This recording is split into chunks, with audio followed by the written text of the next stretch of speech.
Governor പങ്കെടുക്കുന്ന ഒരു പരിപാടിയിൽ വന്ദേമാതരം മുഴുവനായിട്ടും പാടേണ്ടതുണ്ടോ, അതോ പകുതി പാടിയാൽ മതിയോ? പാടേണ്ടത് തന്നെ ഇല്ലേ? നമുക്കെന്തായാലും ഇതിൻ്റെ അർത്ഥം ഒന്ന് വായിച്ചു നോക്കാം. വന്ദേമാതരം. സുജലാം സുഫലാം മലയജ ശീതളാം സസ്യശ്യാമളാം മാതരം വന്ദേ മാതരം. അതിൻ്റെ അർത്ഥമാണ് പറയാൻ പോകുന്നത്. അമ്മയെന്ന് ഉദ്ദേശിക്കുന്നത് മാതൃഭൂമിയാണ്. മാതൃഭൂമിയെ ഞാൻ അങ്ങയെ വണങ്ങുന്നു. നല്ല ജലത്താൽ സമൃദ്ധമായവളും നല്ല ഫലങ്ങളാൽ നിറഞ്ഞവളും മലയപർവ്വതത്തിൽ നിന്നുള്ള തെന്നൽ കൊണ്ട് തണുത്തവളും പച്ച നിറത്തിലുള്ള സസ്യങ്ങളാൽ മനോഹരമായി ശോഭിക്കുന്നവളുമായ മാതാവേ. മാതാവെന്ന് ഉദ്ദേശിക്കുന്നത് പള്ളിയിലെ മാതാവല്ല, ഭാരതാംബ. ഞാൻ അങ്ങയെ നമിക്കുന്നു. അമ്മേ, ഞാൻ അങ്ങയെ വണങ്ങുന്നു. രണ്ടാം ഖണ്ഡിക തുടങ്ങുന്നത് എങ്ങനെയാണ്? ശുഭ്രാജോത്സ്ന പുലകിത യാമിനി. അതിൻ്റെ അർത്ഥം പറയാം. വെളുത്ത നിലാവെളിച്ചത്താൽ രാത്രികളെ ആനന്ദഭരിതമാക്കുന്നവളും വിരിഞ്ഞു നിൽക്കുന്ന പൂക്കളുള്ള മരക്കൂട്ടങ്ങളാൽ അലംകൃതയായവളും എപ്പോഴും മനോഹരമായി പുഞ്ചിരിക്കുന്നവളും മൃദുവായ ഭാഷയിൽ സംസാരിക്കുന്നവളും നമുക്ക് സുഖവും വരങ്ങളും തരുന്ന മാതാവേ, അമ്മേ, ഞാൻ അങ്ങയെ വണങ്ങുന്നു. മൂന്നാമത്തെ ഖണ്ഡിക കോടി കോടി കണ്ഠ കളകള നിനാദകരാളെ. അതിൻ്റെ അർത്ഥം കോടിക്കണക്കിന് ജനങ്ങളുടെ സിംഹഗർജനം പോലുള്ള ഒത്തൊരുമിച്ചുള്ള ശബ്ദത്താൽ ശക്തയായവളും അങ്ങയുടെ സംരക്ഷണത്തിനായി കോടിക്കണക്കിന് കൈകളിൽ മൂർച്ചയേറിയ വാളുകൾ ഏന്തിയവളും ഇത്രയും വലിയ ശക്തിയുണ്ടായിട്ടും അമ്മേ, നീ നിസ്സഹായയാണെന്ന് ആരാണ് പറയുന്നത്?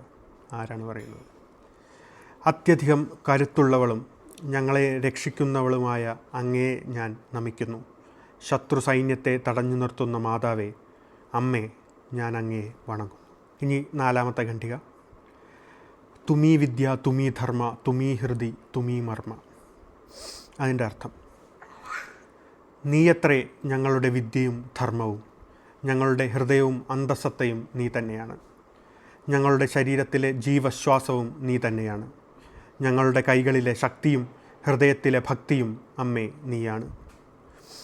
ഓരോ ക്ഷേത്രങ്ങളിലും ആരാധനാലയങ്ങളിലും ഞങ്ങൾ തീർക്കുന്നത് അങ്ങയുടെ പ്രതിമകൾ മാത്രമാണ്. അമ്മേ, ഞാൻ അങ്ങയെ വണങ്ങുന്നു. അഞ്ചാം ഖണ്ഡിക ത്വം ഹി ദുർഗ ദശപ്രഹരണാധാരിണി. 10 കൈകളിൽ ആയുധങ്ങളേന്തിയ ദുർഗാദേവി നീ തന്നെയാണ്. താമരപ്പൂവിലിരിക്കുന്ന ഐശ്വര്യദേവിയായ ലക്ഷ്മിയും നീയാണ്. വിദ്യ നൽകുന്ന സരസ്വതി ദേവിയും നീയാണ്. ഞാൻ അങ്ങയെ വണങ്ങുന്നു. പരിശുദ്ധയും സമാനതകളില്ലാത്തതുമായ ലക്ഷ്മി സ്വരൂപിണിയെ ഞാൻ നമിക്കുന്നു.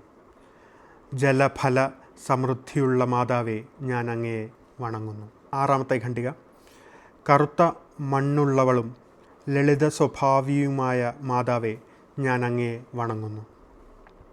മനോഹരമായ പുഞ്ചിരിയുള്ളവളും പ്രകൃതി ഭംഗിയാൽ അലങ്കൃതയായവളും ഞങ്ങളെ എല്ലാവരെയും പോറ്റി വളർത്തുന്നവളുമായ ഭൂമി മാതാവേ, അമ്മേ, ഞാൻ അങ്ങയെ വണങ്ങുന്നു.